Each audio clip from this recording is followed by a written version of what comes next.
Hello बच्चों, नमस्ते। Electrical machine design के मॉड्यूल थर्ड का आज लेक्चर नंबर 19 है और डिजाइनर ट्रांसफार्मर में आज का टॉपिक है डिजाइन ऑफ ट्रांसफार्मर कोर्स, जिसमें हम समझेंगे रेक्टेंगुलर कोर कैसे डिजाइन करते हैं और स्क्वायर और स्टेप्ड कोर में क्या डिफरेंसेस हैं। सिमिलरली हम ये भी समझेंगे कि स्टेप्ड कोर को डिजाइन करते समय हमें किन किन पैरामीटर्स को ध्यान रखना पड़ता है। आइए हम वीडियो की शुरुआत करते हैं। वीडियो शुरुआत करने से पहले मेरा एक हम्बल रिक्वेस्ट है, अगर आप डायरेक्ट इस वीडियो पे आए हैं तो प्लीज आप इलेक्ट्रिकल मशीन डिजाइन के प्लेलिस्ट वीडियो नंबर 1 से शुरुआत करें, और अगर आप यही वीडियो देखना चाहते हैं तो प्लीज एंड करने के बाद जरूर लेक्चर नंबर 1 देखें।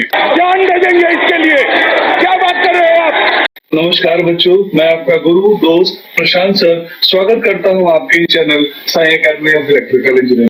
तो सबसे पहले हम समझते हैं रेक्टेंगुलर कोर के क्या रोल है ट्रांसफार्मर में और किस रेटिंग के ट्रांसफार्मर के लिए हम रेक्टेंगुलर कोर यूज करते हैं। तो रेक्टेंगल के बारे में आप सब जानते हैं, जिसमें लेंथ और विड्थ आपस में बराबर नहीं होते। तो डियर स्टूडेंट, जो रेक्टेंगुलर कोर है उसका हम यूज करते हैं ट्रांसफार्मर के कोर टाइप डिस्ट्रीब्यूशन ट्रांसफार्मर में या फिर स्मॉलर पावर ट्रांसफार्मर के रेटिंग के डिजाइन में। सिमिलरली अगर मुझे सेल टाइप ट्रांसफार्मर के लिए रेक्टेंगुलर कोर की जरूरत पड़ेगी तो मैं उसको नॉर्मली लो वोल्टेज ट्रांसफार्मर के लिए ही प्रीफर करूंगा। तो जैसा कि मैंने बताया कि रेक्टेंगुलर कोर में लेंथ एंड विड्थ बराबर नहीं होता, इसीलिए अगर वो कोर टाइप का ट्रांसफार्मर होगा तो जो उसकी डेप्थ और विड्थ की जो रेशियो होगी that will B 1.4 to 2, means transformer का डेप्थ ज्यादा होगा एज कंपेयर टू ट्रांसफार्मर के विड्थ। तो यहाँ डेप्थ को हम नॉर्मली हाइट से भी रिप्रेजेंट करते हैं और ये हमारा हाइट होगा जिसको हम डेप्थ बोल रहे हैं, and that will B width. तो सिमिलरली स्टूडेंट, अगर मैं सेल टाइप ट्रांसफार्मर के एनालाइज करूं तो सेल टाइप ट्रांसफार्मर में जो स्टैंडर्ड पैरामीटर है वो सेंट्रल लिंब से है, क्योंकि हम सेंट्रल लिंब पे ही वाइंडिंग करते हैं। तो बच्चों, सेल टाइप ट्रांसफार्मर में जो विड्थ ऑफ सेंट्रल लिंब और डेप्थ ऑफ कोर का जो रेशियो होता है दैट इज 2 to 3। तो आइए स्टूडेंट, अब हम स्क्वायर कोर और स्टेप्ड कोर के बारे में समझते हैं। स्क्वायर या फिर स्टेप्ड कोर हम यूज करते हैं हाई वोल्टेज ट्रांसफार्मर में, जिसमें हम सर्कुलर कॉइल प्रीफर करते हैं। ये आपने देखा होगा, जो फर्स्ट था वो था रेक्टेंगुलर कोर, जिसमें जो मेजर एरिया है सर्कुलर कॉइल का वो वेस्ट हो रहा है, लाइक दिस एरिया जो यूज नहीं हो रहा है। जबकि हमने स्क्वायर कोर यूज किया तो यहाँ हम as compare to rectangular core area को ज्यादा यूज कर रहे हैं, लेकिन अभी भी हम मैक्सिमम यूटिलाइजेशन नहीं कर रहे, इसीलिए हमने इसको स्टेप्ड कोर में कन्वर्ट कर दिया। और जब ये स्टेप्ड कोर में कन्वर्ट हुआ तो आप देख रहे हैं यहाँ सर्कुलर कॉइल का जो मैक्सिमम एरिया है वो कोर के द्वारा कवर्ड है, और इस कंडीशन में ट्रांसफार्मर की जो एफिशिएंसी है, परफॉर्मेंस है, वो इंप्रूव हो जाएगा। और यही रीजन है कि आज के टाइम में हम अगर कॉस्ट के साथ कंप्रोमाइज नहीं करना हो तो रेक्टेंगुलर या स्क्वायर कोर की जगह पे स्टेप्ड कोर प्रीफर करते हैं। तो आइए स्टूडेंट, यहाँ क्रूसीफॉर्म कोर क्या होता है इसको हम समझते हैं। Two stepped core is called cruciform core, जिसको आगे हम डिटेल में समझेंगे।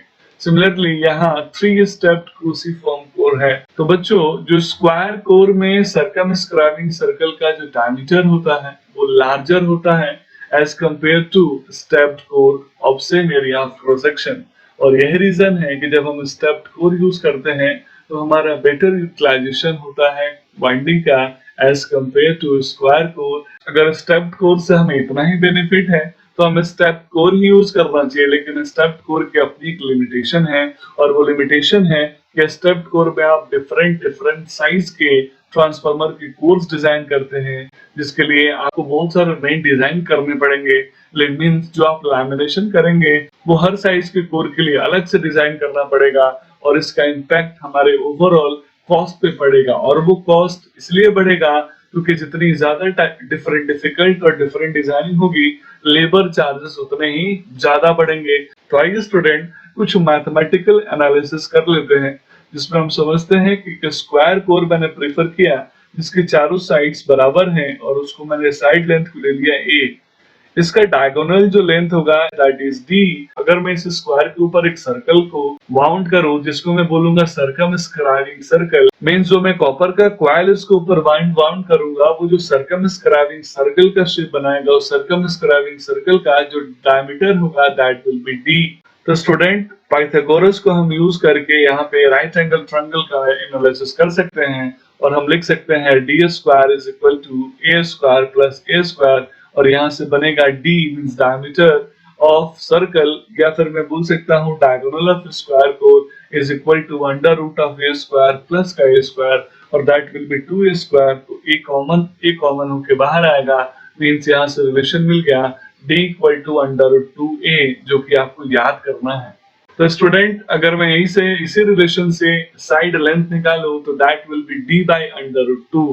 तो आइए अब हम gross area of iron use कर लेते हैं। जो gross area of square core होगा वह that will be a square, और a की वैल्यू थी d by root 2, means d by root 2 का square that will be equal to 0.5 d square. तो स्टूडेंट हम ऑलरेडी पढ़ चुके हैं कि ट्रांसफार्मर में सिंगल सीट की जगह पे हम पतले पतले सीट्स को काट के स्टैक करते हैं, इसलिए उसकी स्टैकिंग फैक्टर लेस देन 1 होती है एंड दैट इज 0.9, और उसका पर्पस ऑलरेडी मैं डिस्कस कर चुका हूं, मिनिमाइज एडी करंट लॉसेस। तो जो स्टैकिंग फैक्टर से अगर मल्टीप्लाई करूंगा तो जो नेट आयरन एरिया होगा, नेट कोर का एरिया होगा, that will be a stacking factor into gross core area with 0.9 into 0.5 d का whole square, and that is equal to 0.45 d square। तो आइए अब हम इस सर्कमस्क्राइबिंग सर्कल का क्रॉस सेक्शन एरिया निकालते हैं। तो सर्कमस्क्राइबिंग सर्कल का जो एरिया होगा that is pi by 4 d square, जो आप ऑलरेडी जानते होंगे, जिसको हम पाई r स्क्वायर के नाम से भी लिखते हैं, और r इक्वल टू होता है d by 2, मींस r जहां रेडियस होगा, d जहां पे डायमीटर होगा। तो स्टूडेंट अब हम इनका रेशियो डेवलप करते हैं कि नेट आयरन एरिया और एरिया ऑफ सर्कमस्क्राइबिंग सर्कल का क्या रिलेशन है, जिससे हमें पता चलेगा कि हमने सर्कमस्क्राइबिंग सर्कल के एरिया को कितना आयरन से यानी कोर से कवर किया हुआ है।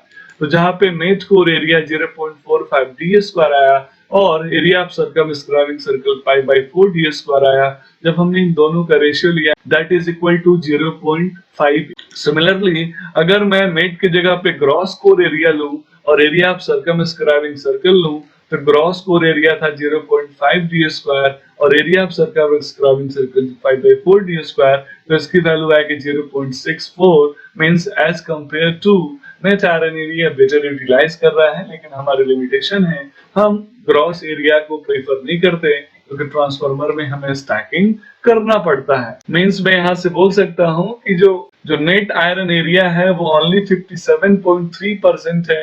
Area of copper means area of circumscribing circle means 42.7% जो एरिया ऑफ कॉपर है वो अभी भी यूज्ड नहीं है, और ये एक मेजर प्रॉब्लम है स्क्वायर कोर का, और इसी को बेटरली यूटिलाइज करने के लिए हम स्क्वायर कोर की जगह पे स्टेप्ड कोर को प्रीफर करते हैं। हमको सिखा रिया है, गजब बेइज्जती है। ताकि जितनी ज्यादा इसकी यूटिलाइजेशन फैक्टर बढ़ेगी उतनी ज्यादा ट्रांसफार्मर की एफिशिएंसी बढ़ेगी और साइज भी रिड्यूस होगा।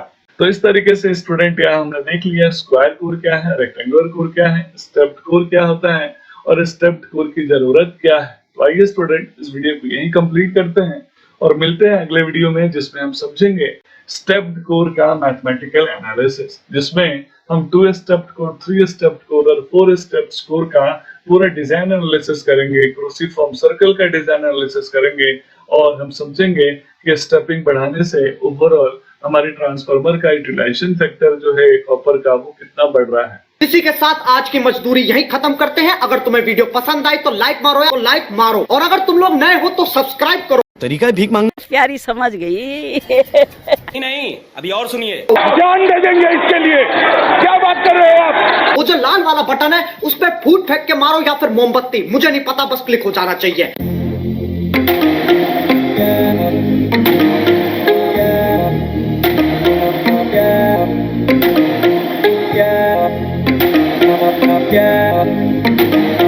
Yeah.